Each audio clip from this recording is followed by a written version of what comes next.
Madame, Monsieur, bonsoir. Il a suffi de quelques images de la chaîne de télévision CNN montrant des migrants africains vendus comme esclaves en Libye pour relancer le débat sur l'esclavage en Afrique. C'est une plaie ancienne qui a ainsi été ouverte, si tant est qu'elle n'a jamais guéri. Ce qui apparaît dès lors en toile de fond, c'est l'interrogation à propos des rapports de l'Afrique avec l'esclavage que l'historien Elie Kiambokolo résume par la formule de la dimension africaine de la traite négrière. Comment a-t-elle toujours été vécue en Afrique, cette question? Et peut-on au final en dégager une ligne cohérente? Deux invités nous font l'honneur de venir sur le plateau d'Equinox Télévision ce soir pour en débattre avec nous. Bonsoir Patrice Mbibé. Bonsoir. Je rappelle que vous êtes coordonnateur de la Fondation Siècle de Lumière pour l'Afrique. C'est une fondation qui visiblement fait beaucoup de choses, mais on n'entend pas toujours parler de ce que vous faites concrètement. Oui, la fondation fait ce qu'elle peut pour le moment, pour une fondation qui est à ses débuts et qui s'attaque à des thématiques, n'est-ce pas, qui ne trouvent pas facilement de l'écho, n'est-ce pas, auprès de l'auditoire. Mais nous le savions d'avance, c'est un défi, c'est un challenge. Et peut-être que vous me donnez là l'occasion de dire à peu près ce que nous sommes. Eh bien, nous ne sommes pas, nous sommes un think tank, nous sommes un cercle de réflexion. Et ce n'est pas parce qu'il y a le terme lumière, fondation, cercle de lumière, qu'on doit penser à quelque chose qui aura un rapport avec les Illuminati ou alors, n'est-ce pas, un cercle où on traite de choses ésotériques. Nous disons quelque chose qui est simple. Tous les grands peuples, tous les peuples qui ont connu un essor dans l'histoire de notre humanité, ils ont eu un siècle de lumière. Et le tout premier peuple, c'est le peuple égyptien, c'est-à-dire nous les Noirs, nous sommes les premiers. C'est pourquoi on dit que l'Afrique est le berceau de la civilisation. Voilà. Mais la connaissance. Donc, la connaissance commence en Égypte. Les pharaons, c'est la plus grande lumière. L'Égypte pharaonique, c'est la plus grande lumière du monde, peut-être à ce jour. Et les Grecs viennent chercher cette lumière. Absolument. Lumière, connaissance. N'est-ce pas? Apollon, dans la mythologie, dans le panthéon grec, c'est le dieu de la lumière, mais les lumières intellectuelles. Tout à fait. Parce que c'est Hélios qui est la lumière du jour. Donc les Grecs viennent chercher cette lumière. Aujourd'hui, c'est établi, il n'y a plus de débat dessus. Thalès, Pythagore, etc. Et c'est cette connaissance qui va faire la Grèce que nous connaissons. Absolument. Voilà, la grande Grèce éternelle. Oui. Voilà. Et cette connaissance ensuite va être récupérée par Rome. C'est ce qu'on appelle, je parle ici de la translatio studiorum, c'est-à-dire comment la connaissance a circulé depuis son berceau égyptien. Donc avec les empereurs romains catholiques, notamment Théodose et Justinien, on va fermer les écoles d'Athènes, donc le lycée d'Aristote, l'académie de Platon, ainsi de suite. Et on va chasser ces savants qui vont se retrouver en Perse. Gondi, Chapour. Alors là maintenant c'est les Perses qui vont tenir le flambeau. Et pour vous montrer un peu la vocation de notre fondation, il y a un roi sassanide, ça c'est la Perse sassanide, donc qui va menacer, n'est-ce pas, l'empereur romain Justinien, voilà, de ne plus faire souffrir les savants, de ne plus faire souffrir les philosophes et les savants. Donc, pour être bref, cette connaissance va passer chez les Arabes, les Omeyyades d'abord, les califes de Bagdad, des Abbassides après, et puis les Omeyyades vont réintroduire ce savoir, à travers l'Andalousie, en Espagne, et puis ce savoir qui va donc finalement remonter pour faire la Renaissance européenne en Italie, précurseuse du siècle des Lumières. Donc, l'Europe, on parle de siècle des Lumières. Absolument. En allemand, on dit Aufklärung. Qui va conduire à... Qui va donc conduire à... Et le problème avec les Lumières de la connaissance, c'est qu'elles donnent en même temps la domination. Et ceux qui ne la cherchent pas, ceux qui n'en font pas véritablement la pierre philosophale, vont être les dominés. Oui, tout à fait. Voilà. Donc c'est ce que l'Afrique n'a pas pu faire. Alors, l'Afrique, justement, nous questionnons son rapport, justement, à ce curriculum studiorum. Nous questionnons son rapport. Elle qui est, n'est-ce pas, le berceau, elle qui est en fait le propriétaire, les autres ont acquis les droits d'auteur. Qu'est-ce qu'elle est aujourd'hui, son rapport à ce savoir? Et nous questionnons évidemment l'espace médiatique, pas d'émissions sur la science, pas d'émissions sur les humanités. Nous questionnons le problème de la lecture en Afrique, le rapport de la jeunesse à la lecture, ainsi de suite. Donc je termine en soulignant quand même que Meiji, Meiji en japonais, ça veut dire lumière. Oui, tout à fait. Voilà. Donc l'ère Meiji.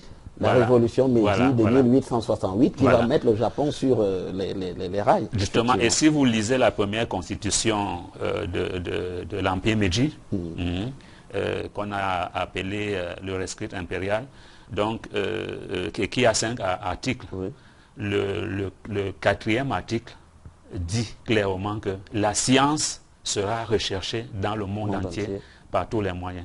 D'où suit donc cette fameuse mission Iwakura qui a parcouru le monde entier. Voilà. Tout à fait. Voilà, je souligne d'ailleurs que la politique économique du Japon, qui a fait du Japon ce qu'elle est, a été puisée en Allemagne, auprès en fait, c'est les théories de Frédéric List, on pourrait en parler à une autre occasion. Donc, ainsi de suite. Voilà. Tout à fait. Donc, merci Patrice Mbimbe d'avoir, monsieur le coordonnateur de la Fondation Siècle des Lumières, d'avoir accepté l'invitation d'Equinox Télévision pour nous éclairer sur la question de l'esclavage. On reviendra probablement à l'avenir sur le travail de votre fondation, qui est un travail, il faut le dire, salutaire. Alors avec vous ce soir également, le docteur Alexis Tagué-Kake, vous êtes historien. Vous enseignez, vous êtes historien, mais surtout spécialiste des questions d'Égypte, égyptologue. Et vous enseignez au département d'histoire de l'Université de Yaoundé 1. Bonsoir. Bonsoir, Guizoro. Alors, merci d'avoir accepté notre invitation. Alors, le département d'histoire, notamment la branche égyptologie, elle se porte comment aujourd'hui à l'Université de Yaoundé 1? Au département d'histoire de l'Université de Yaoundé 1, l'égyptologie aujourd'hui est enseigné au niveau 1, au niveau 2, en tant que tronc commun. Et il y a de cela quelques années, je pense bien avant 2012, il existait une spécialisation égyptologie. Tout à fait. À partir de la 3e année. Mais après l'année académique 2012-2013, l'égyptologie s'est fondue dans les civilisations. Et aujourd'hui, on parle de spécialisation civilisation, religion et égyptologie. Et c'est dans le cadre de cette nouvelle spécialisation que les études égyptologiques se font. Au niveau, nous avons des unités d'enseignement qui sont consacrées uniquement à l'égyptologie au niveau 3, et au niveau 4, et au niveau... et ainsi de suite. Voilà. Et parallèlement également, on a des étudiants qui se spécialisent, bien évidemment, dans cette branche en choisissant des thèmes en rapport avec cette science, l'égyptologie. Et on a aussi des étudiants qui soutiennent leur mémoire de master en égyptologie et également des thèses en égyptologie. Il y a un engouement, chez les jeunes à étudier l'égyptologie. À cette question-là, j'aimerais dire que nous avons constaté que quand on a des communications à faire, lors des soutenances, et ainsi de suite, on se rend compte que les gens sont les personnes qui assistent à sont très intéressées. Mais malheureusement, au niveau du choix des étudiants, l'engouement n'est pas si manifeste que cela. Donc peut-être parce que cette science fait face à de nombreuses difficultés, confrontée à de nombreuses difficultés, parce que non seulement la documentation nécessaire n'y est pas, et le cadre également, et aussi peut-être des opportunités que cela offre aux jeunes. Oui, tout à fait précis, les débouchés, il n'y en a pas beaucoup. Pour ceux qui pensent que le savoir doit nécessairement déboucher sur la recherche de la voix, ah, oui, là, ça fait problème. Absolument. Voilà.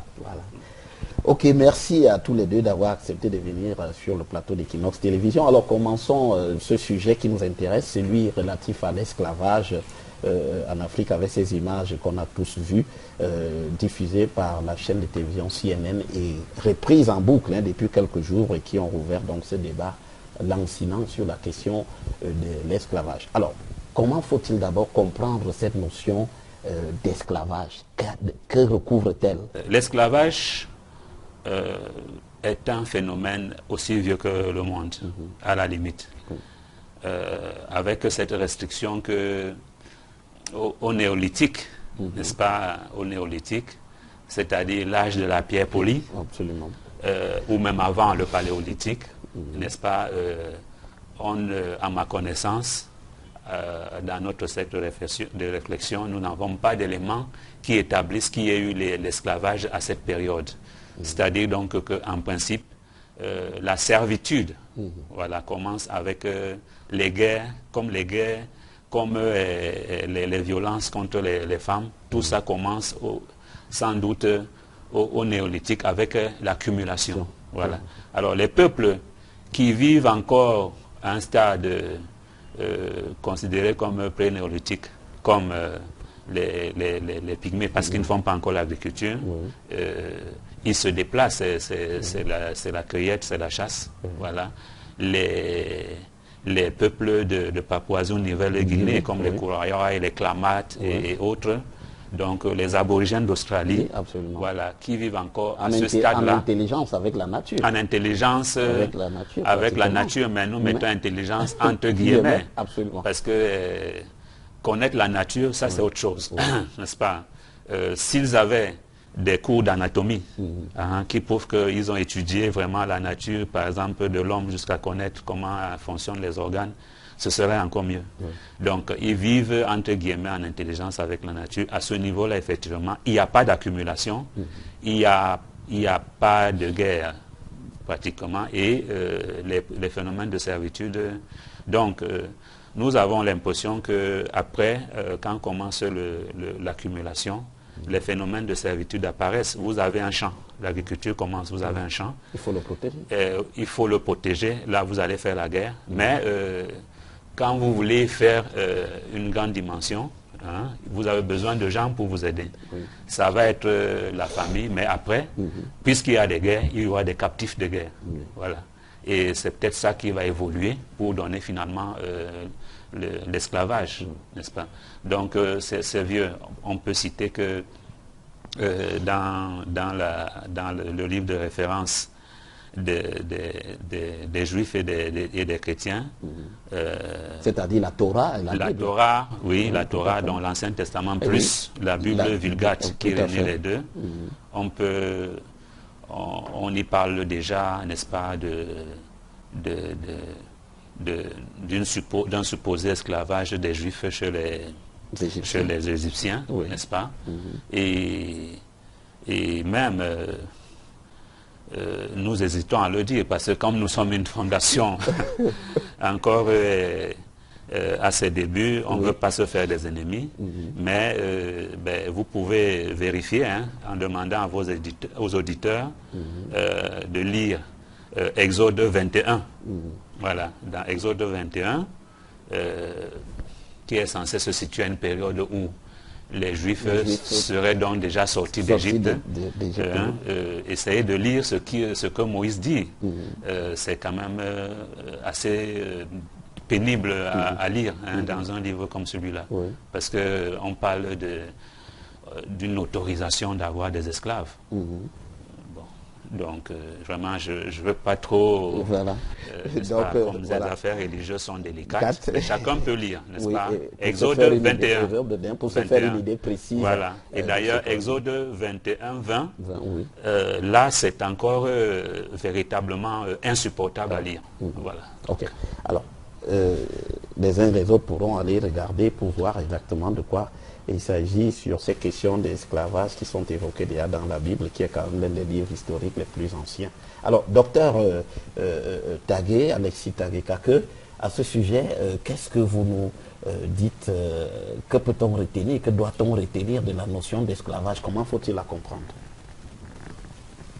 J'aimerais dire que le mot esclavage, malheureusement, n'est pas un mot d'une langue, n'est pas un mot d'une langue africaine. Absolument. Ah bon. C'est pas le mot d'une langue africaine, le mot provient des langues européennes, les langues européennes. Et bien évidemment, comme nous le savons très bien, le mot est aussi un véhicule d'une vision du monde. Et quand je parle d'une vision du monde, il s'agit d'une conception de l'homme, d'une conception du monde et d'une conception de Dieu. Donc, ceci dit, l'esclavage, dans le dictionnaire, dans la plupart des dictionnaires, est défini comme l'état, la condition de l'esclave. Et l'esclave, bien évidemment, provient du mot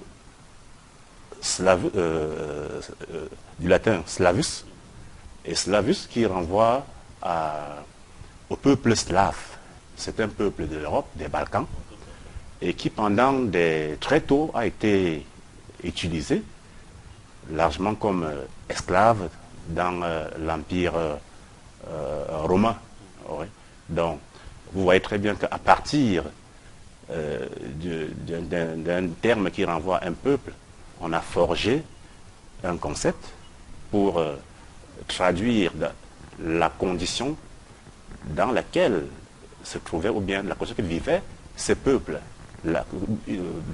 à un moment donné. Et quelle est cette condition? Bien évidemment, privation de liberté, le fait d'être traité comme une chose. Hein? Le droit romain archaïque définit en fait l'esclave comme celui-là qui est privé de sa liberté, qui est la propriété d'une autre personne, et qui en réalité, dans sa condition de vie, n'est pas fondamentalement différent d'une chose. Donc en réalité, c'est un être humain à qui on dénie toute dignité. Il ne peut pas jouir de sa dignité humaine comme le font les autres. Donc, et c'est ce qu'on a vécu effectivement dans l'Empire romain, et qui, bien évidemment, c'est comme vient de dire Monsieur Bimbe, d'autres peuples l'ont également pratiqué, comme les peuples asiatiques, ou bien sûr les Juifs et les Arabes. On va y revenir là-dessus. Bien évidemment, c'est une pratique largement répandue. En Afrique, on en trouve, mais à quelle époque? C'est ça la question. Oui. Donc effectivement, comme le dit le docteur Tagué, il y a une sorte d'universalité de l'esclavage, universalité historique. Voilà, pratiquement tous les peuples ont eu à utiliser la servitude. Il a parlé de Rome, n'est-ce pas? Rome, on peut signaler que les Angles, par exemple, Angles, c'est un peuple qui est à l'étymologie du mot Angleterre. Voilà, les Angles étaient des esclaves, en fait, qui étaient recherchés. Parce que, disait-on, ils étaient physiquement avenants. Voilà. Mais avant, déjà, dans la Grèce, n'est-ce pas, qu'est-ce que le pédagogue? Le pédagogue, c'est l'esclave qui accompagnait l'enfant à l'école. C'est ça l'étymologie du mot. Déjà, en Grèce, toujours, on va commencer à assister, n'est-ce pas, à une sorte de vernis idéologique ou intellectuel, comme caution de l'esclavage. Ainsi, Aristote dira que la guerre, il va jusqu'à dire que la guerre, pour prendre des captifs qui seront utilisés comme esclaves, est juste parce que il y aurait des peuples qui sont faits pour être, enfin, en raison peut-être de leur manque d'épanouissement ou de leur, ce qu'on peut appeler entre guillemets, leur niveau d'évolution, je ne sais pas où leur, voilà. Ils sont inférieurs. Qui sont appelés à servir d'esclaves. Voilà. Ce qui va nourrir, par exemple, cette rivalité entre Athènes et Sparte. Et Sparte, très forte. Oui.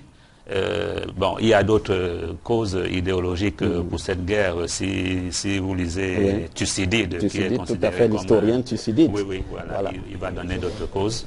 Oui.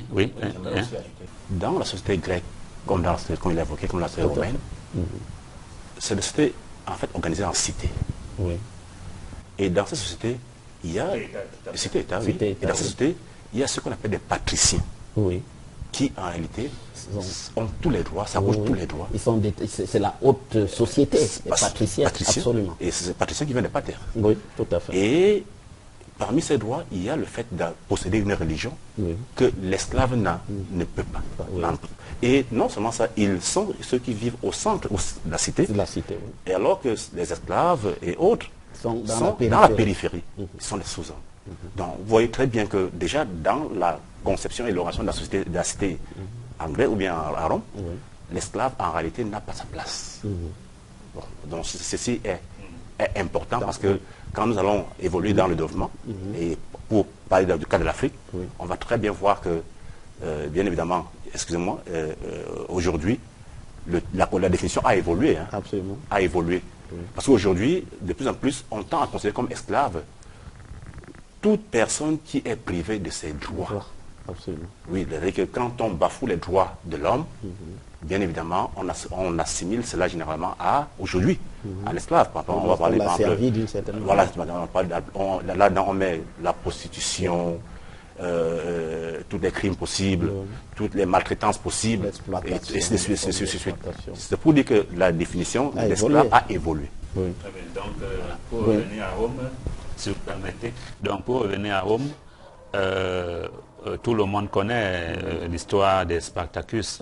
Parce qu'il faut dire que Rome étant Alexandre le Grand, le Macédonien, le Grec, a fait de très grandes conquêtes. Mais Rome est connu pour être une puissance vraiment basée sur le militarisme. C'est les États-Unis de l'époque, si vous voulez. Absolument. Avec les grands tout ce généraux. que vous pouvez, voilà. Tout à fait. Les grands généraux. Alors là, vraiment la conquête du monde jusqu'en Angleterre. L'Égypte après, Donc, avec ça, n'est-ce pas, vous avez nécessairement des captifs en nombre de guerre, des prisonniers de guerre en nombre infini, donc qui sont convertis en esclaves. Donc nous connaissons tous les combats de gladiateurs. Absolument. Voilà, ce sont des prisonniers de guerre ou des esclaves, et nous connaissons la célèbre révolte de Spartacus. Spartacus, tout à fait. Donc nous voyons là les images donc de l'esclavage dans l'histoire. Et dans l'Orient, du côté de l'Orient, si nous lisons l'histoire du Vietnam, nous verrons que après 1000 ans de colonisation chinoise, parce que en Afrique, il y a une trop forte victimisation sur la colonisation. La traite des Noirs, oui, mais la colonisation, si vous allez comparer, vous risquez d'être surpris. Parce que le Vietnam, c'est 1000 ans de colonisation chinoise jusqu'à 1050 à peu près, de moins 42 à 1050. Voilà, avant que plus tard les Européens, ils viennent, les Français, les Américains. Donc, il y a la dynastie des Li qui prend le pouvoir, va abolir l'esclavage. Absolument. Donc nous voyons, nous sommes en train de parcourir un peu la galerie historique de l'esclavage, et ainsi on va arriver à Rome un peu plus tard encore avec la christianisation. Et je voulais parler du cas de Saint Augustin, voilà, un des pères de l'Église, qui va lui aussi donner une sorte de caution, n'est-ce pas, une sorte de caution à cela. Parce que Saint Augustin, il dit que normalement, ça ne devrait pas se faire. Mais si ça se fait, c'est parce que celui qui se retrouve dans des conditions de servitude a commis un péché qu'il va donc expier à travers cette servitude. Oui. Donc, l'esclavage parcourt l'humanité, elle traverse l'humanité depuis longtemps. Il traverse l'humanité depuis longtemps. Et donc, c'est ainsi qu'on va évoluer jusqu'à la grande systématisation qui va venir d'abord avec les Arabes. Absolument. Voilà. Une systématisation de l'esclavage qui va d'ailleurs basculer, changer de dimension et devenir désormais la traite. Absolument. La traite. Parce que l'esclavage, si on met un asservissement, ben, on n'est pas dans la dimension mercantile. Pas du tout. On n'est pas encore dans Mais là, avec la traite, on passe dans la dimension mercantile. Il y a quelques cas, n'est-ce pas, à Rome, il y a quelques cas où il y a des ventes, n'est-ce pas. Bon, après la conquête de la Judée, voilà, par Vespasien et puis son fils Titus qui achève, quand on lit Flavius Joseph, bon, c'est clair. C'est clair que non seulement tous les objets sacrés du temple sont emmenés à Rome, mais d'ailleurs l'arc de triomphe de Titus, voilà, on figure bien les esclaves qu'on a ramenés, les juifs qu'on a ramenés à Rome. Oui, qu'on a ramenés à Rome et qui sont vendus. Absolument. Les autres iront faire dans les combats de gladiateurs, ainsi de suite. Vous voyez un peu. Donc, il y a quelques ventes. Mais la grande, la grande systématisation va venir sans doute avec cette notion maintenant de traite, voilà, où c'est un commerce, un hyper-commerce institutionnalisé et qui va maintenant victimiser particulièrement les pauvres Africains. Les pauvres Africains. Oui, tout à fait. Et plus tard, donc, après la traite arabe, la traite occidentale transatlantique. Oui, j'aimerais dire que si la guerre semble être une source importante de l'esclavage, il faut aussi bien préciser que dans certains contextes, comme dans les contextes africains, avant la traite arabe et la traite transatlantique, tous les captifs ne sont pas forcément, ne peuvent pas être considérés forcément comme des esclaves. Je veux revenir là-dessus. Je dis bien, dans le contexte africain, avant les influences arabes, musulmanes et occidentales, bien évidemment, surtout avec la traite négrière, les captifs ne peuvent pas être considérés fondamentalement comme des esclaves. On va y revenir là-dessus. Oui, puisque de toutes les manières, nous allons aborder absolument, nous rentrons donc de plein pied dans le rapport que l'Afrique a avec cette notion d'esclavage après avoir posé les jalons au plan historique et justement le déroulement dans le monde entier de cette notion d'esclavage. Alors, l'Afrique face à la notion d'esclavage, Patrice Mbimbe, comment on peut comprendre cela, comment cela a été appréhendé en Afrique ici? Alors, la notion, alors le rapport à l'Afrique à l'esclavage, on peut s'y attendre multidimensionnel, avec des zones de lumière, de clair-obscur et peut-être d'ombre. Quand on dit zone d'ombre, c'est parce que il faut dire que, et ça c'est la vérité, ce qu'on appelle en termes techniques l'historiographie, c'est-à-dire le fait d'écrire l'histoire. Du moment que l'histoire de la chasse est écrite par les chasseurs, les lions ne pouvant pas écrire, bon, le récit de la chasse sera toujours différent du récit de la chasse si ça avait été fait par le lion. Donc, tout ce qu'on a comme historiographie, on appelle ça matériau historique ou production historienne, est très eurocentré, très eurocentré. Et donc, aujourd'hui, il y a le mérite, après Cheikh Anta Diop notamment, il y a le mérite à servir, et un mérite à servir à de grands historiens africains, qui commencent quand même à montrer dans quelle mesure on est souvent loin de la vérité quand c'est les autres qui écrivent. Bon, alors c'est pourquoi je parlais de zone d'ombre. Absolument. Bon, alors multidimensionnel.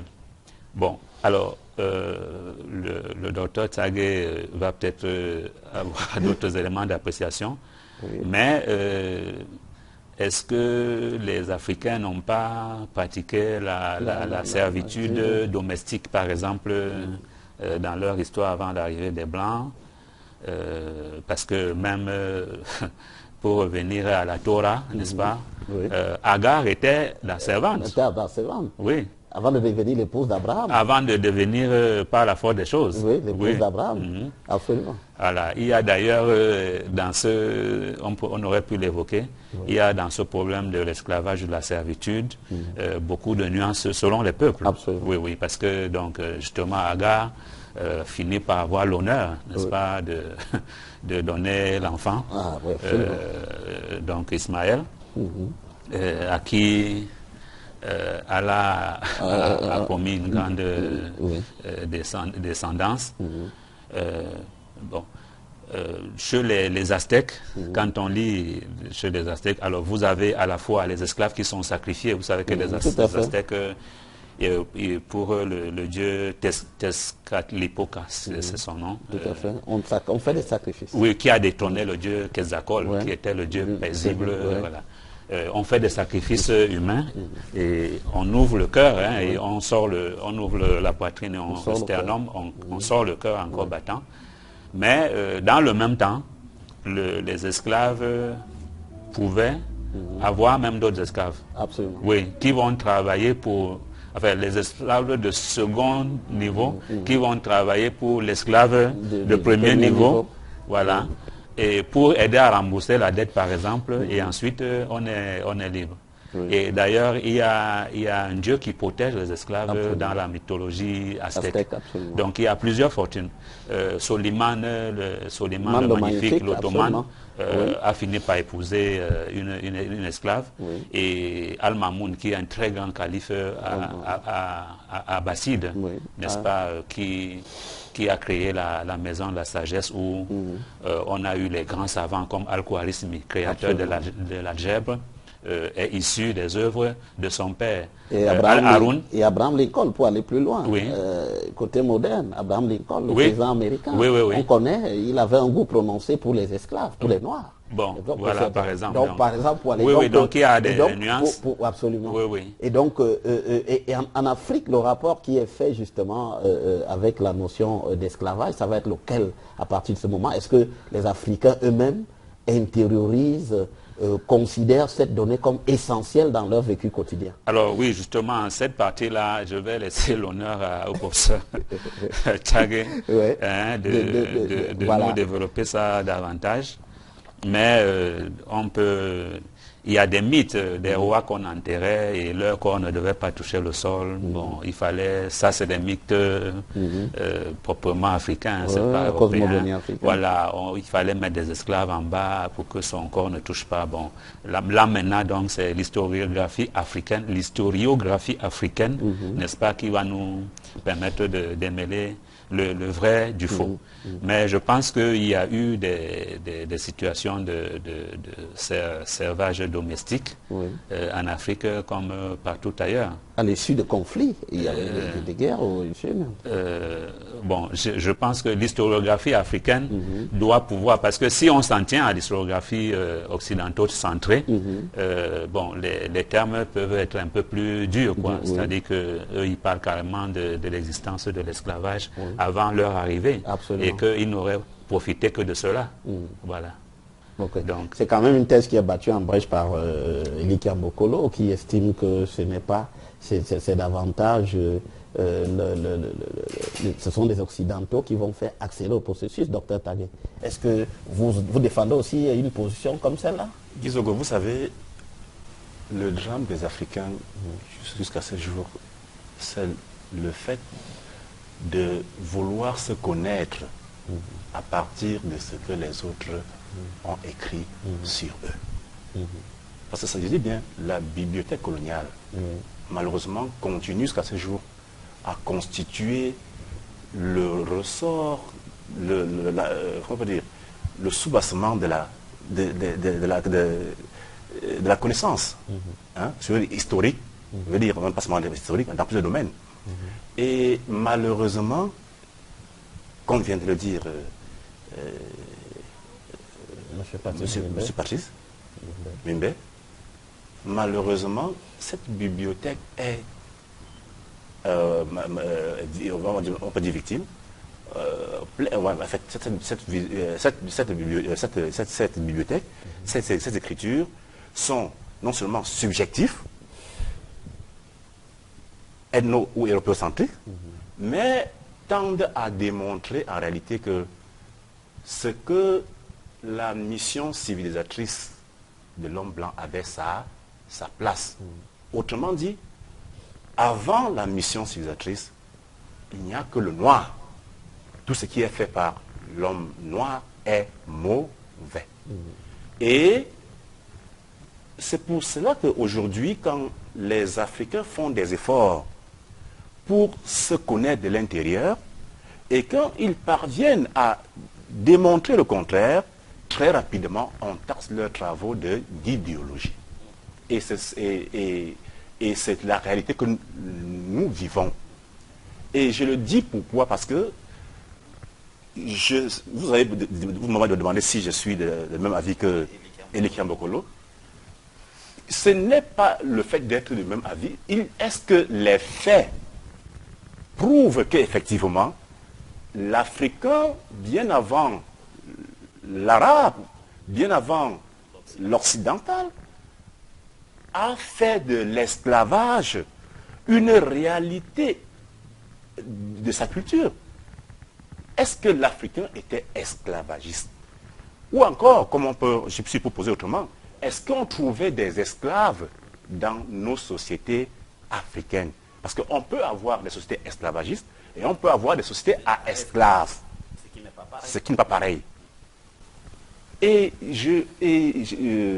pour répondre à la question, je dirais que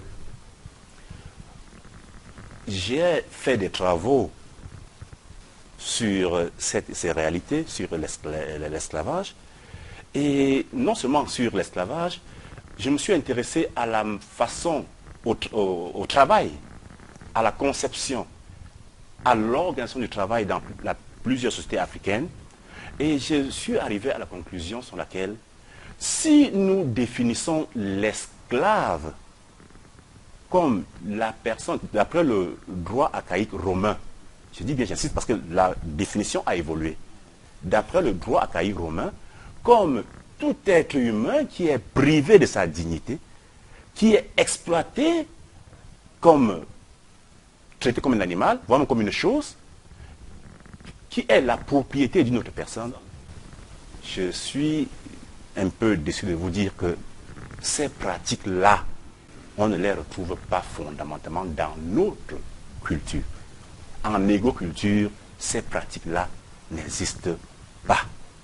Bon, maintenant, si on peut évoluer avec la définition, aujourd'hui on dit toute violation des droits de l'homme, encore faudrait-il que l'on sache ce qu'on met dans droit de l'homme. Et si le droit de l'homme, c'est le respect de la dignité humaine, bien évidemment, on ne peut pas dire qu'en Afrique, l'être humain, que tout était idéal, dans la mesure où les Africains eux-mêmes, depuis l'Égypte ancienne, reconnaissent que le monde que Dieu a fait est un monde, bien évidemment, ce qu'il a fait, ce que Ré a fait, Atum Ré a fait, c'était de mettre à la place du désordre de l'ordre. Et la mission du pharaon, comme de tout roi, comme de tout chef, de tout leader, c'est de tout faire pour maintenir cet ordre. Et j'insiste là-dessus, parce que je vais revenir sur cet esclavage, maintenir cet ordre parce que, bien évidemment, c'est la condition sine qua non pour l'épanouissement de la vie. Ankh. La vie qui est un don sacré de Dieu. D'où l'impossibilité. Et l'esclave. Oui. Et je le dis très bien. Quand vous allez dans l'Égypte ancienne, on vous dit, toute personne qui meurt est jugée passe devant le tribunal devant Osiris. Quelle est la condition pour passer tête haute devant Osiris? C'est d'être juste. Mais il y a les 42 péchés que l'homme ne doit pas faire durant sa vie terrestre, dont aujourd'hui les 10 commandements ne sont qu'une fine partie. Et il fallait respecter ces 42 péchés. Ne pas faire ces 42 péchés. Non seulement ne pas faire ces 42 péchés, mais également aider les autres. Aider, parce que quand on pèse votre cœur et avec la plume de marque, s'il c'est en équilibre, bien évidemment, vous avez respecté les 42, mais ce n'est pas très bon. Parce qu'il faut non seulement ne pas faire les péchés, mais il faut aussi permettre à la vie de s'épanouir.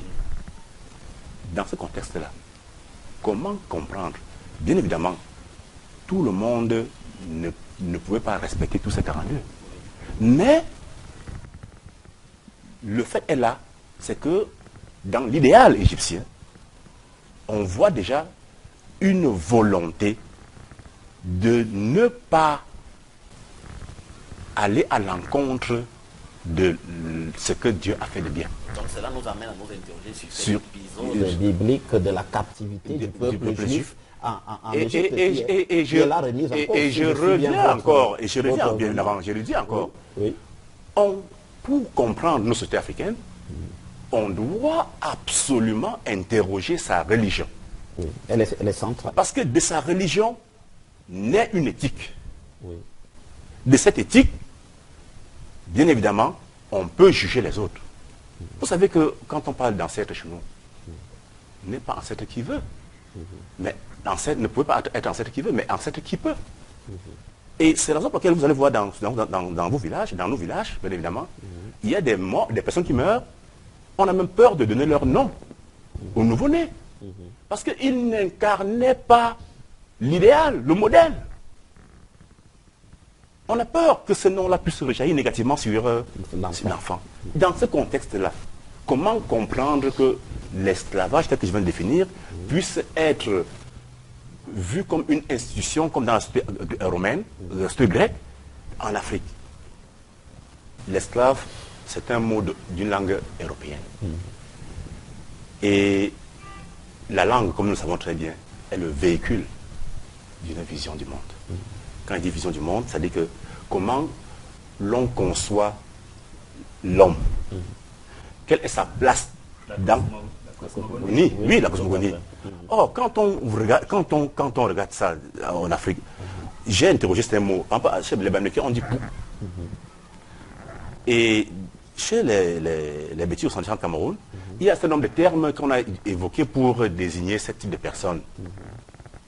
Et malheureusement, quand vous allez en profondeur dans l'analyse et vous comparez des études qui ont été faites dessus, Belois, esclaves, c'est ça qui veut dire. Oui. Les auteurs ne sont pas unanimes là-dessus. Oui. Ils ne sont pas unanimes. Ce qui, pour dire qu'effectivement, ces termes-là, tel que celui-là est traité, ça ne correspond pas à cette définition que je viens de donner. Pour une raison simple. Un exemple très simple. Oui. On a souvent dit que l'un des moyens pour animaliser l'homme, c'est le travail. C'est le travail. Mais dans nos sociétés africaines, comme chez les Bétis, ou comme à l'Ouest, ou bien en Égypte, on ne trouve pas des travaux affectés uniquement à ce type d'homme. C'est-à-dire qu'on dit qu'il est esclave, mais on ne trouve pas des travaux affectés uniquement à ce type d'homme. On va voir que le Belois, ou bien le Belois, lui, il travaille avec les enfants de la famille, il travaille avec les femmes de la concession, il travaille avec... En fait, le travail est collectif. Et en ce moment-là, je me pose la question. Pourquoi le travail est collectif? Parce que dans la philosophie africaine, la vie étant sacrée, il ne faut pas tuer la vie. Voilà pourquoi les travaux difficiles étaient faits de façon collective. Donc, si tel est le cas, comment concevoir, comment accepter que l'esclavage soit une réalité en égoculture? Je me pose des questions. Ce n'est pas possible. Alors, Patrice Bibé. faire une parenthèse dessus. C'est-à-dire sur l'Égypte, la captivité en Égypte. Est-ce que finalement, quand on écoute le docteur Taguet, cette captivité est toute relative, sinon inexistante? Oui, oui, je vais faire une parenthèse dessus avant donc de revenir renouer avec la thématique. Alors, ce qu'il faut dire clairement, c'est que sur le plan historique, n'est-ce pas, c'est pas la fondation qui le dit, hein, voilà. Donc chacun peut faire ses recherches. Jusqu'à présent, on n'arrive pas à dater Moïse. Absolument. Voilà, on n'arrive pas à dater Moïse.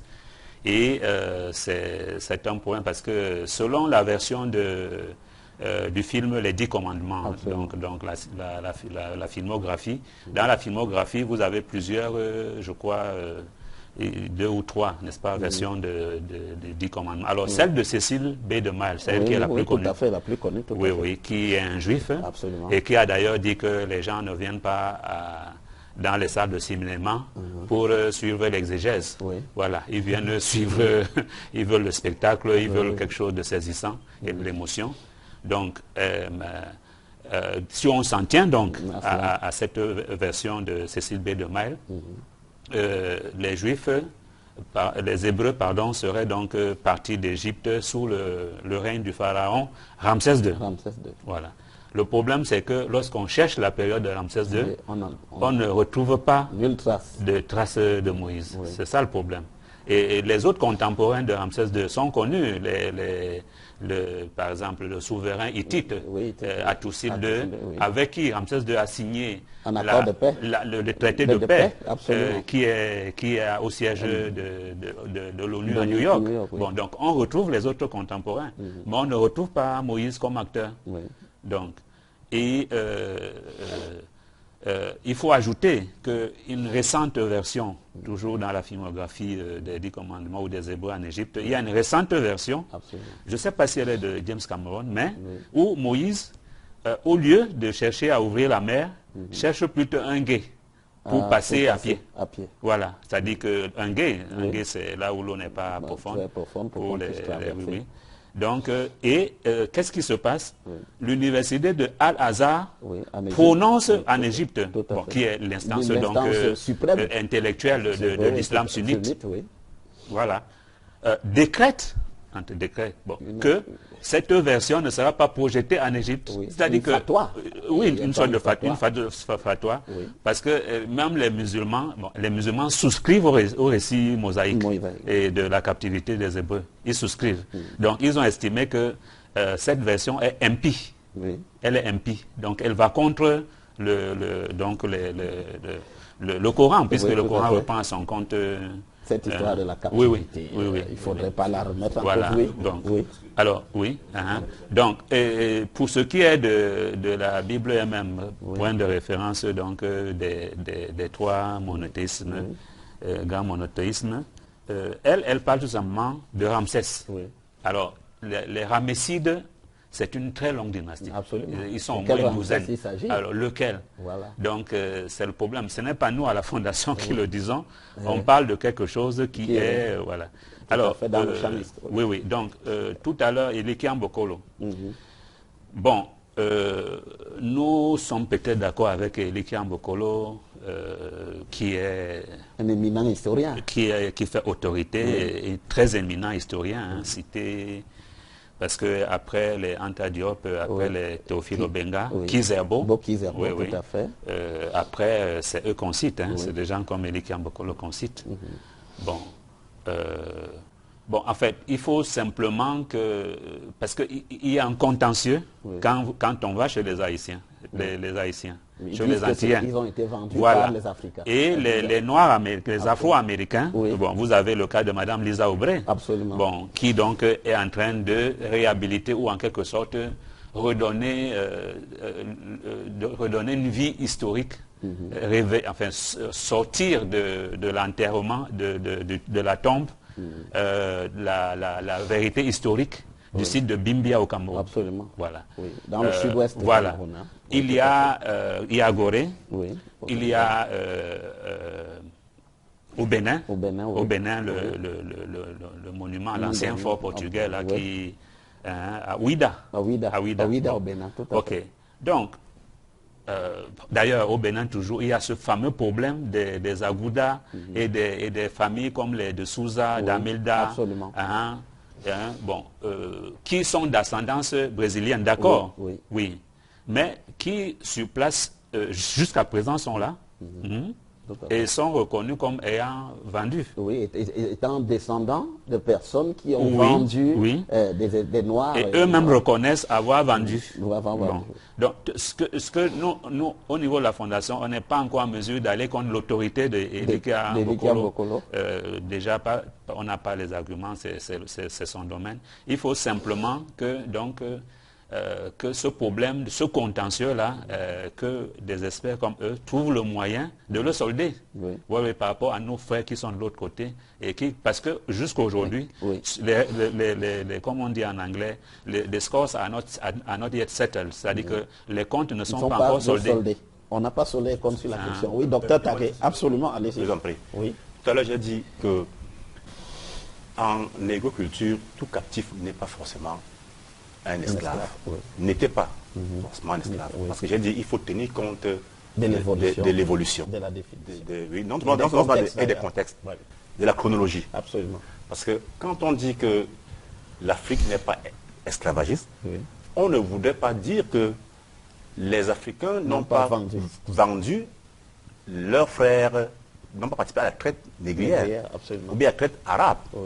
Mais nous disons que leur culture, intrinsèquement, avant cette réalité-là, ignorait l'esclavage. J'ai dit tout captif n'était pas forcément un esclave. Parce que quoi? Parce que dans nos sociétés traditionnelles, qu'est-ce qui fait la richesse? C'est l'homme. C'est l'homme. Et observez très bien. Vous allez voir que on a tellement écrit sur la polygamie. En fait, celui qui est polygame, c'est parce qu'à un moment donné, il est à la quête de cette richesse humaine.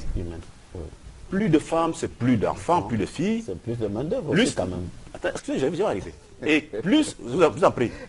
Et quand il place ses filles en mariage, c'est la richesse en homme.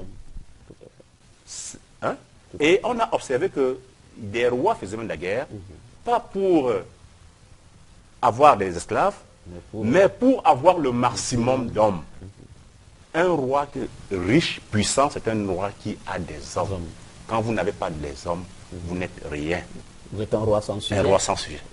Maintenant, quand vous dites que plus de biens, plus de main-d'œuvre. Plus de main-d'œuvre, pourquoi faire? Parce que le roi, le chef, le dirigeant, le chef de famille, est celui-là qui a pour partager. Quand vous ne partagez pas, vous n'êtes pas un père de famille. Vous n'êtes pas un roi. Parce que le roi a quelle mission? En agriculture, le roi est le représentant non seulement des ancêtres, mais également de Dieu. Et il a pour devoir de mettre en pratique ce qu'il incarne.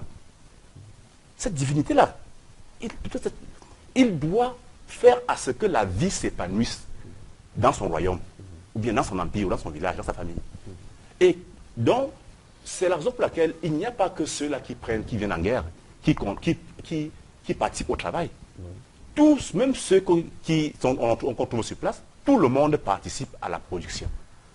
Et tout le monde en bénéficie en retour. Parce que vous allez voir, il y a tellement de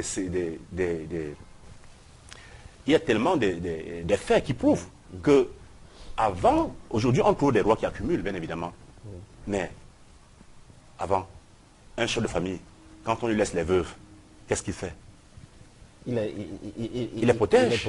Il les protège. Quand un étranger arrive et qu'on trouve qu'il est de bonne foi, on lui donne des terres. Et si on constate que cet étranger ne met pas ses terres en valeur, on les reprend. Puisque tant que la terre n'est pas mise en valeur, le roi, le chef ou bien autre ne peut pas en bénéficier des retombées pour pouvoir nourrir, assumer ses responsabilités. C'est ça le problème. Alors, Oui. Parce que vous avez aussi demandé le rapport de l'Afrique à l'esclavage. Oui, tout à fait. Personnellement, j'hésite à me déployer parce que je ne sais pas si votre question, c'est le rapport à l'esclavage ou le rapport à la traite. Ah oui, parce à l'esclavage d'abord et à la traite plus tard. Parce mais qu'est-ce qui va changer fondamentalement? Parce que je pensais qu'on avait répondu. On a la question de l'esclavage. On a rapport. Oui, votre question, est-ce que ça inclut aussi le rapport à la traite? Oui, à la traite. Qu'est-ce qui va provoquer? Comment va se comporter l'Afrique finalement dans ce rapport à la traite? Parce que c'est là le débat de fond finalement. Alors oui, donc je pense que le docteur Tagué a donc répondu pour ce qui est de la période même. Alors moi je vais m'appesantir sur la période post. Oui, tout à fait. Donc aujourd'hui. Oui, la traite, c'est-à-dire telle qu'on l'a connue. Y compris la transatlantique. Notre rapport actuel. Oui. Voilà. À la question de la traite. Oui. Ok. Donc alors là, je vais me déployer en 2 ou 3 rubriques. La première rubrique, c'est notre rapport à ceux qui ont les mains sales. Oui. Les mains ensanglantées, je veux dire. Oui. Voilà. Les catégories qui ont les mains, ceux qui ont trempé. Voilà. Il y a notre rapport maintenant c'est-à-dire par rapport à nous-mêmes. Est-ce qu'on retrouve encore des vestiges de ces pratiques-là au sein de nos sociétés? Ça, c'est par rapport à nous-mêmes. Et enfin, par rapport aux intellectuels notamment, c'est-à-dire je veux parler ici du travail de mémoire. Voilà, le travail de mémoire. Donc commençons par la catégorie de ceux qui ont les mains ensanglantées. Bon. Nous avons là les religions qui se sont compromises. Lesquelles? La religion catholique, Bartholoméo de Las Casas, qui a dit... bon, voilà, j'y arrive. Nous avons des religions qui se sont compromises. Nous avons des familles comme les familles de Sousa au Bénin, qui se sont, comme on venait de le dire, qui sont des descendants de Brésiliens, mais qui sont toujours là. Avant de revenir dessus, je signale déjà que c'est un des Sousa qui a conduit la transition béninoise lors de la conférence nationale au Bénin après le départ de Kérékou. Monseigneur de Sousa. Oui, vous voulez dire, oui, le Monseigneur qui est d'ailleurs un évêque. Absolument, voilà. Qui est un évêque. Oui, donc voilà, donc c'est un peu ce que je veux analyser. Alors pour les religions, prenez une religion comme l'Église anglicane. En 2004, l'Église anglicane a publié un mémorandum où elle demande pardon aux Noirs pour la traite négrière. Et le mémorandum dit, premier point, nous, l'Église anglicane, reconnaissons que nous avons trempé dans le commerce, dans la traite négrière. 2, nous reconnaissons que nous avons utilisé les esclaves dans nos plantations de coton, de canne à sucre, etc., Barbade, Guyane, etc. Et nous reconnaissons que nous avons possédé des esclaves, qui d'ailleurs avaient le tatouage AC. Ils étaient tatoués Anglican Church. Bien. Lorsque les Africains, pour un Africain qui est fidèle aujourd'hui de cette église-là, qui s'est autant compromise, nous, on questionne justement son rapport à la traite. Vous demandez qu'est-ce qu'il y fait? Il devrait en parler. On cherche des réponses. Voilà. On cherche des réponses. Et il y a parmi eux d'éminents, Monseigneur Tutu. Oui, Desmond Tutu. Une bonne frange de Zambiens, je ne sais même pas si mais le président... Kenneth Kaunda, l'ancien président. Non, j'allais plutôt parler de Mugabe, c'est-à-dire que le Zimbabwe. Même les Zambiens, les Nigérians, donc les anciennes colonies anglaises, ils sont nombreux dedans. Oui. Alors, pour nous, c'est un vrai questionnement. C'est un vrai... Des gens qui ont dit que nous, on vous amène à Dieu, et puis ils font l'esclavage et tout, mais on questionne ce rapport. D'ailleurs, lorsque l'Église anglicane a voulu cautionner ou accepter l'homosexualité, le mariage, là, les Anglicans kenyans, nigérians, ont menacé de sortir de l'église anglicane et créer une église anglicane 2.0 ou alors une église anglicane vers Canal africain. Oui. Mais alors, ils ne sont pas indignés pour l'esclavage, oui, mais ils s'indignent pour... on se questionne. On se questionne. Oui. Bien, le rapport maintenant à... Mais quand même, Patrice Ndimbe, l'église anglicane a quand même fait acte de contrition. Oui, mais ça, c'est en 2004. Oui, bien sûr. Qu'en est-il des autres églises? Bon, alors, qu'en est-il des autres églises? Qu'est-ce qu'ils vont faire? Alors, l'église catholique notamment, qui, dans son évolution, c'est-à-dire que telle qu'elle a évolué, n'est-ce pas, dans ce dossier, historiquement, les catholiques se défendent. Ils disent que Paul III, le pape Paul III, alors Paul III c'est après, si vous voulez, Alexandre Borgia, Léon X, Sixte IV, donc c'est la période où on vient de, Christophe Colomb venait d'arriver en Amérique. Et c'est Paul III qui est pape au moment de la controverse, la fameuse controverse de Valladolid, où Las Casas vient défendre les Indiens, en disant, lequel Las Casas propose donc que pour sauver les Indiens qu'on est déjà en train d'exterminer, on pourrait prendre les Noirs. Absolument. Voilà. Et à cette occasion donc de la controverse de Valladolid, vraiment on est désolé, mais si en conclusion il a été clair qu'on doit désormais considérer que les Indiens, les Amérindiens, parce que c'est un abus de langage de les appeler Indiens, voilà, les Amérindiens, la conclusion c'était que bon, à partir d'aujourd'hui, sachez que les Indiens ont une âme. Mais on n'a rien dit à propos des Noirs. À propos des Noirs. Ils n'en avaient certainement pas. Ben, c'est à eux de nous dire de quel droit, c'est-à-dire qu'est-ce que cette forfaiture historique-là, comment ils ont pu en arriver là de dire que clairement que les Amérindiens ont désormais une âme et on doit donc les traiter en conséquence comme des humains. Et de l'autre côté, alors le film d'ailleurs qui a été tourné sur la controverse de Valladolid, bon, se donne quelques libertés qui ne sont pas confirmées historiquement, même s'il y a des écrits apocryphes. C'est-à-dire qu'il y a quand même des écrits, mais il faut les confirmer. Mais le légat du pape qui a conduit, donc le légat de Paul III, celui que Paul III avait délégué pour conduire cette discussion, bon, dans le film, il dit, bon voilà, mais... bon, on sait que vous vous plaignez que les plantations vont s'effondrer, l'exploitation des mines et tout, mais on sait que vous vous débrouillez déjà avec les Africains. Et que d'ailleurs, on dit que là-bas, tous les peuples du monde ont déjà domestiqué au moins un animal pour les aider à transporter les charges, donc l'éléphant, le chameau, un peu partout, le buffle en Inde, mais que chez eux, ils n'ont même pas encore réussi à domestiquer un seul animal. Donc, maintenant, l'Église catholique se défend et dit que Paul III avait publié 2 encycliques. Et c'est vrai. Voilà. D'abord, Veritas Ipsa.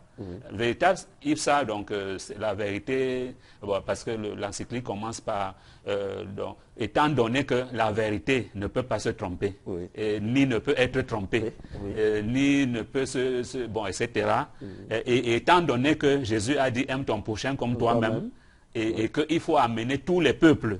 Et tous les peuples, ça veut dire tous les peuples, donc, y compris donc, les Noirs et tout. Donc, cette encyclique, en lui-même suffirait, bon, à établir que, bon, voilà, on n'a pas exclu certains d'une quelconque de l'humanité, voilà, de leur statut d'humain. Ils se défendent. Ils se défendent. Et que l'encyclique qui vient après, le Sublimus Deus, voilà, réitère. Et en disant que non, tous ces peuples que vous allez découvrir là, donc là on est un peu après le traité de Tordesillas, où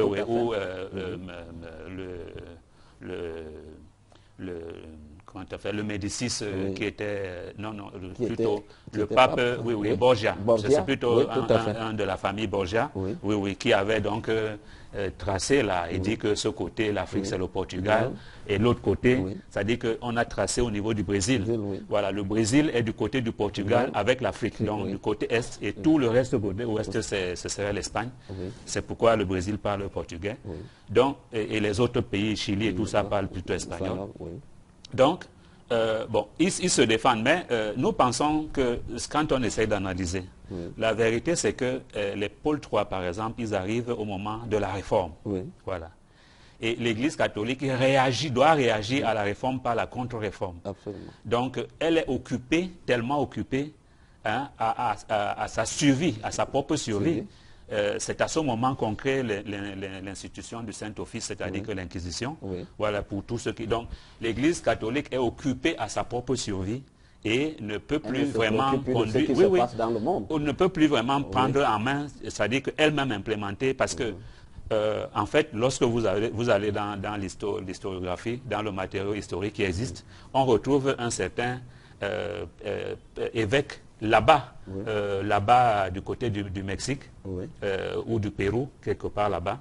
Donc, Montesinos qui s'appelle. Voilà.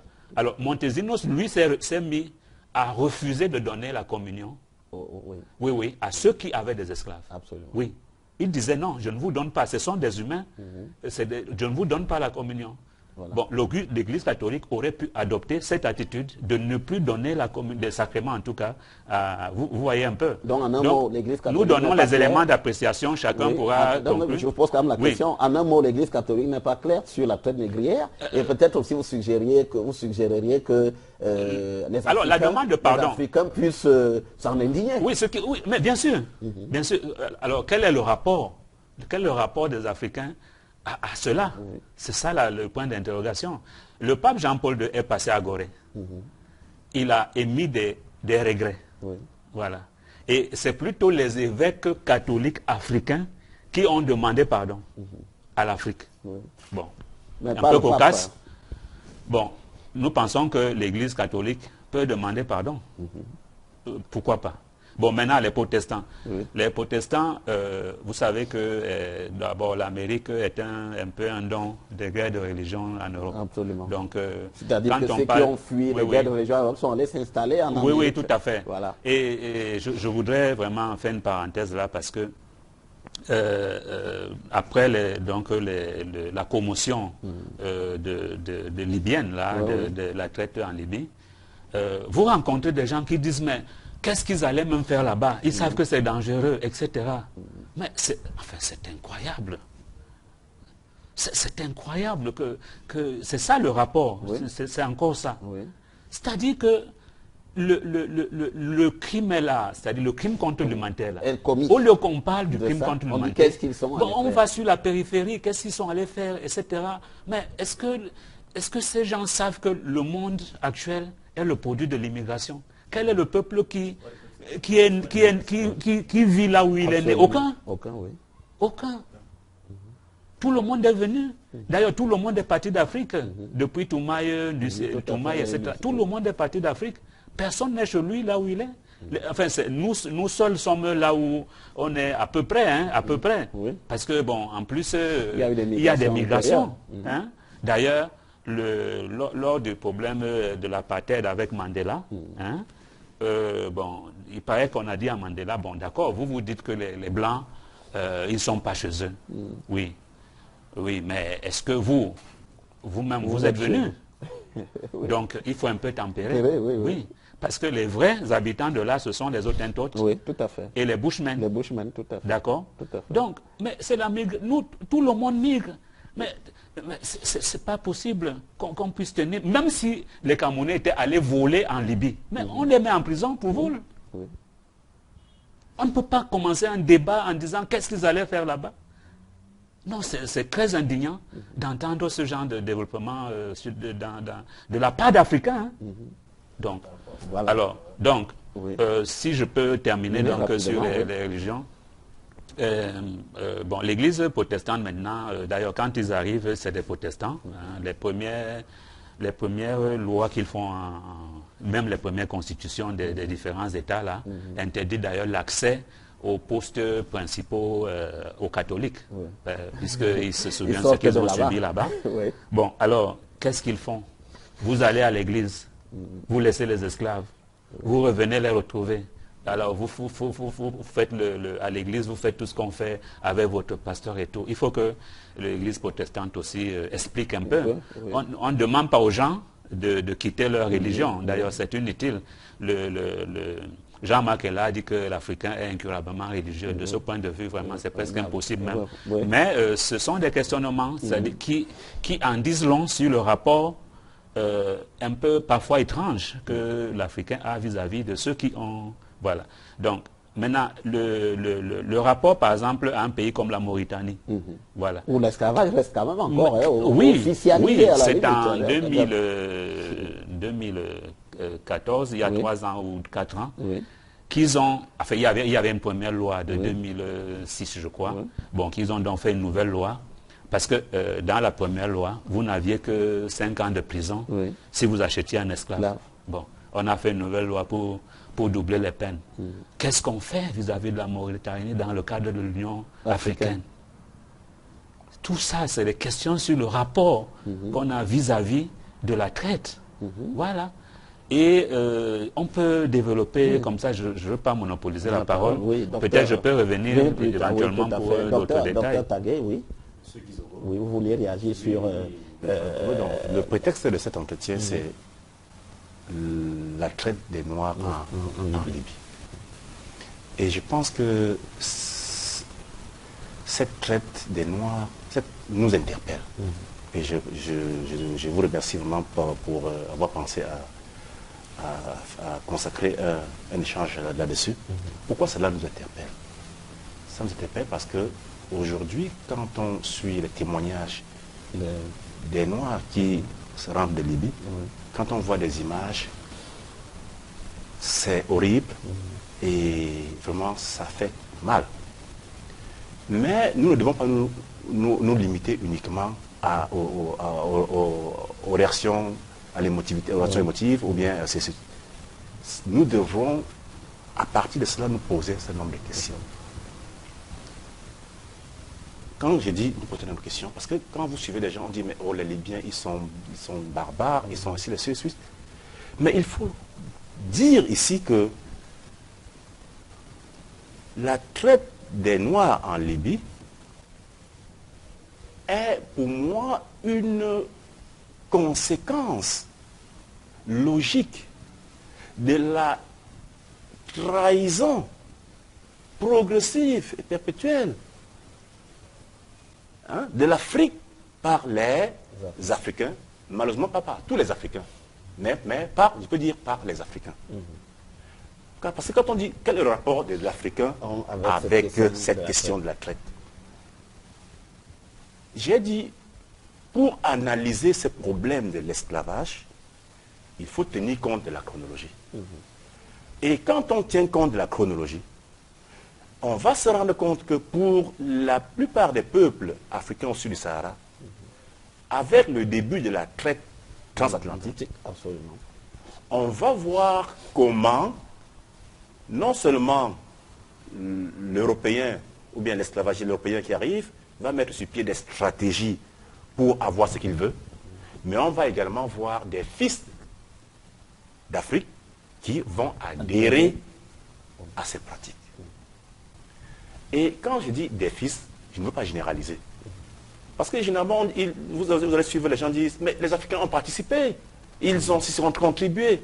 Mais je vous donne un exemple très simple.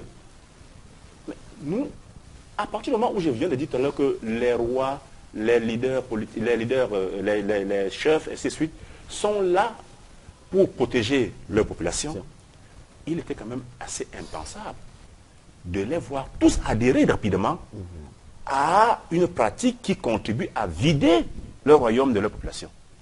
Voilà pourquoi vous allez trouver partout comment ces négriers, ces blancs, ont mis sur pied des stratégies pour armer certains individus, les rendre plus puissants que des chefs, de manière à rendre son pouvoir, peut dire même presque inutile. Et ce sont ces gens qui ont en réalité contribué à faire mal à l'Afrique. Et progressivement, on va voir bien évidemment s'installer cette pratique qui va bien évidemment se développer sous certaines formes. Parce que quand on met fin à la traite transatlantique, cette pratique ne disparaît pas complètement. Absolument. Elle prend des formes insidieuses. Insidieuses. Hein? Et j'ai dit, ce qui se passe en Libye est une conséquence d'une trahison de l'Afrique par les Africains. Parce que non seulement ces Africains de cette époque-là ont trahi, contribuent à trahir l'Afrique, mais aujourd'hui, quand on définit l'esclavage comme toute violation des droits de l'homme, mais soyons honnêtes, dans notre contexte actuel ou bien post-colonial, combien d'Africains peuvent encore dire qu'ils font de l'éthique de leurs ancêtres le ressort de leurs faits et gestes? D'où ce qu'on voit aujourd'hui comme conséquence. Les jeunes sont frustrés à tous les niveaux. Je peux même dire que l'esclavage aujourd'hui n'est pas seulement en Libye. L'esclavage est partout, dans toutes les familles, dans tous les coins de rue, dans toutes les institutions. Exclusion, frustration, maltraitance, pratiques obscènes, et ainsi de suite. Les Africains ont trahi l'Afrique. Pour toujours ce rapport, Oui. on a des gens qui ont également... Alors, qu'est-ce que ce soit au point de vue diplomatique ou au point de vue purement de la société civile intellectuelle, Absolument. quels sont les comptes qu'on demande aux Ottomans, c'est-à-dire les Turcs? Oui. Il y a un certain, il s'appelle Tidiane, je crois, Ndiaye, Oui, qui a écrit un livre récemment, La traite voilée, Oui, oui. où il explique que si on ne retrouve pas d'esclaves, pardon, enfin, on ne retrouve pas beaucoup la peau noire en Turquie, oui, des descendants ottomans. Donc la Turquie, ça dit que l'Empire ottoman, c'est parce que la plupart des mâles étaient castrés. Oui. Bon, donc ils ne pouvaient pas laisser de descendance. Absolument. Bon, qu'est-ce que compte la société civile africaine, les intellectuels, hein, parce que les Claudiciats, bon, d'accord, les Afro-Blondis et tout, c'est bien quand il y a un poème en Libye, mais ce n'est pas ça. C'est un travail. De longue haleine. Bon, intellectuels peut-être pas, mais c'est la société civile. Absolument. Bon, quels sont les comptes qu'on demande à l'Empire ottoman, enfin, ou du moins à la Turquie? On est dans la coopération avec la Turquie. Il n'y a pas de revendication mémorielle. Bon, les Arabes. Alors, vis-à-vis, nous avons un secrétaire d'État avec le monde islamique et tout. Bon, qu'est-ce qui est fait sur le plan mémoriel? Tout ça, c'est votre question. Quel est notre rapport à la traite? Exactement. Voilà, sur le plan mémoriel. Quel est notre... Bon, les Occidentaux, oui, d'accord, bon, on n'hésite pas sur les moyens. Il y a eu ce débat après la loi. Oui, d'accord, on fait un maximum vis-à-vis des Occidentaux. D'accord, mais les Arabes, les Ottomans, qu'est-ce qu'on fait? On ne fait rien. Hein? Donc comme oui. nous nous apprêtons à sortir de cette émission, Oui. qu'est-ce qu'il faut? Le débat de fond, c'est quoi? Qu'est-ce qu'il faut? Il faut aller vers quoi? Il faut réclamer ces réparations-là. Des Alors, réparations. Il faut quoi? Alors, les réparations, oui, c'est difficile de dire avec précision, c'est-à-dire d'affiner. Mais on sait, grosso modo, ce qu'il y a à faire. C'est un travail mémoriel qu'il faut faire. Hein? Il y a eu la loi Taubira le 21 mai 2001. Bon. Pourquoi c'est seulement là-bas, en France, qu'il fallait que la Guyanaise, la brave petite Guyanaise de Taubira, qu'est-ce que c'est elle qui vient convaincre qu'il faut que... pourquoi les parlements africains, eux, n'auraient pas pu... Pourquoi l'Union africaine n'aurait pas pu donner une directive? Et justement, dans le cadre d'une loi comme celle-là, justement, on vous dit les dates de célébration, hein? On vous dit la judiciarisation qu'il faut faire au cas où il y aurait encore des actes qui se rapprochent de cela. Hein? Vous cogitez dessus. Et on nomme un comité de gens qualifiés, et c'est le cas avec la loi Taubira. On a nommé un comité de gens qualifiés pour proposer d'abord les lieux de mémoire, et ensuite les actions à faire. Parce que j'aurais commis une grave erreur en sortant de cette émission sans faire le parallèle avec le mémoriel juif. Tout à fait. Voilà un peuple qui a autant souffert que nous, et peut-être même moins. Donc là, c'est une polémique. C'est à chacun qui va tirer la couverture de son côté. Que nous, les Noirs africains. Voilà un peuple qui a aussi souffert. Et même s'ils disent que dans le cas, parce que c'est ce qu'il y a eu un procès en France là contre un certain Pétré Grenouillot, voilà, qui a dit qu'il ne faut pas confondre, que pour eux c'était un génocide. Et c'est vrai, parce qu'il y a eu la solution finale de Hitler. On voulait vraiment les exterminer. Et que chez nous, avec la traite, on ne voulait pas nous exterminer, puisqu'on voulait plutôt nous utiliser pour travailler. Donc on n'était pas dans une logique de génocide, selon lui. Donc il y a un débat auquel l'Afrique n'a justement pas participé. Donc il y a des associations guyanaises, antillaises qui ont porté plainte contre lui. Tout à fait. Vous voyez un peu. Donc même s'ils disaient ça, mais nous sommes deux peuples. Mais voyez les Juifs, voyez ce qu'ils font en termes de... Il y a un moindre graffiti sur une tombe juive, mais vous allez... Parfois même les chefs d'État doivent venir à la télé pour s'exprimer, des chefs d'État européens. Donc le niveau de notre mémoriel, de notre travail de mémoire est tel qu'il n'y a pas de transmission de génération en génération, et on va retrouver dans des générations qui vont faire des choses encore qui ont été faites dans le passé parce que personne, nous, on a failli dans le devoir de transmission mémorielle, complètement failli. Comment vous voulez expliquer les plantations de cacao en Côte d'Ivoire avec des jeunes enfants qui travaillent là-bas dans des situations d'esclavage? On explique ça comment? On ne doit pas l'admettre. On ne doit pas l'admettre. Quand ça se passe, c'est toute la société qui doit se mobiliser. Et nous, à la Fondation, nous en appelons d'ailleurs à un comportement un peu universel de l'intelligence africaine. Lorsque les Yézidis ont été massacrés à la prise de l'État islamique là, dans le plateau de Sinjar, par exemple, mais ils ont été vendus aux enchères. Tout à fait. Ils ont été vendus aux enchères. Les soldats de l'État islamique, les jeunes là, on disait, bon, chacun prend sa femme, et puis certains achetaient pour aller revendre des femmes. Absolument. Mais on est des humains, on est homo sapiens, et c'est nous le berceau de l'humanité, nous les Africains. Ça s'est passé, l'homme est parti d'ici. Si l'homme se retrouve à devoir être vendu, même sous l'État islamique, nous devons réagir. Il ne faut pas qu'on reste dans notre caverne de Platon et on n'en sort pas. Donc, il y a, alors vous demandez ce qu'il faut faire. Non, il faut faire, d'ailleurs, on n'a pas besoin d'inventer le fil à couper de beurre. Il existe déjà à travers le monde, et notamment la loi Taubira, on peut s'en inspirer. Alors, donc, qu'est-ce que... sur le plan mémoriel, qu'est-ce que ça signifie que ce soit un de Souza qui conduise la transition au Bénin? Sur le plan mémoriel, c'est un scandale. Mais parce que le travail de mémoire n'est pas fait, on ne s'en rend même pas compte. Qu'est-ce que vous voulez qu'un enfant de terminale comprenne par rapport à un de Souza qui fait la transition après Kérékou pour la conférence nationale? Qu'est-ce que vous voulez qu'il comprenne si personne ne lui a dit qu'il y a problème là-bas? Donc... Et tout le monde est interpellé, tout le monde est interpellé, vous-même les journalistes, n'est-ce pas? Personne ne peut rester indifférent parce que c'est quand même, en fait, qu'est-ce qui se passe? Qu'est-ce qui se passe avec l'intelligence africaine? La diaspora là-bas africaine, etc. Ils sont bien placés pour voir tel que ça évolue sur leur nez. Et puis engager aussi des actions. Bon, nous saluons quand même l'action du CRAN, par exemple, parce qu'il faut savoir, de l'association noire, qui fait quand même un travail important, mais il faut qu'il le fasse aussi vis-à-vis des Ottomans et des Arabes, pas seulement contre les Occidentaux. Voilà.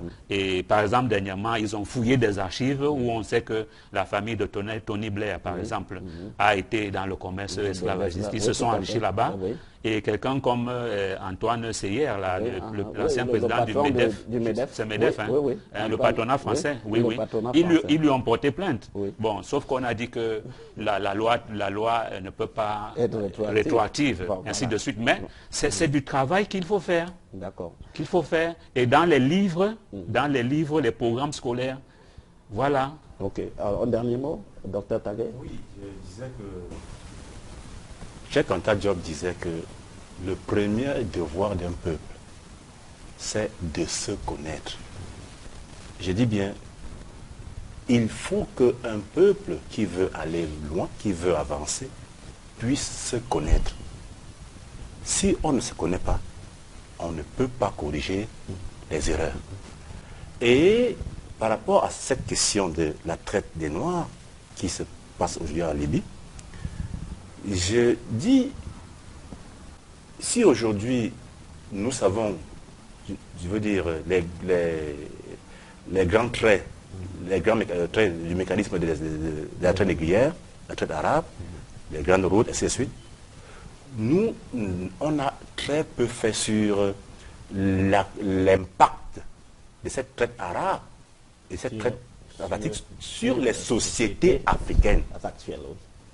Et tant qu'on ne fait pas ce travail, on ne peut pas vraiment tirer des conséquences et changer la manière de faire.